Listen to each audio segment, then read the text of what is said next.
Hindistonda hozir yana bitta yoqqan narsalardan bittasi choy bo'lar ekan. Shu choydan men har kuni ichyapman.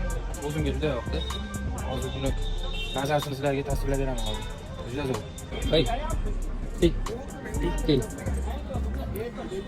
Ajoyib.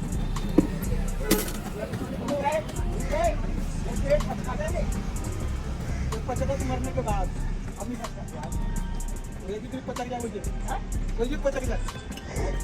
Thank you. अच्छा बाकी तक तो रोटी कम खाओ Shunaqa mazza. Choy, suv, o'sha imbir shuni to'g'rab solar ekan. Shunaqa mazza.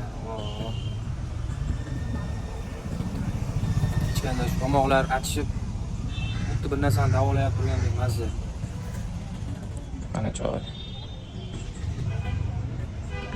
Yana Hindistonda shunaqa ekanki, choylar oddiy suvga emas, sutga, kofe ham sutga qaynatilib, qaynatma qilib berilar ekan. Lekin ta'mi ajoyib. Juda yoqdi menga. Har kunlik mazza qilib turgan, arzon, yaxshi narsalardan bittasi shu bo'ldi.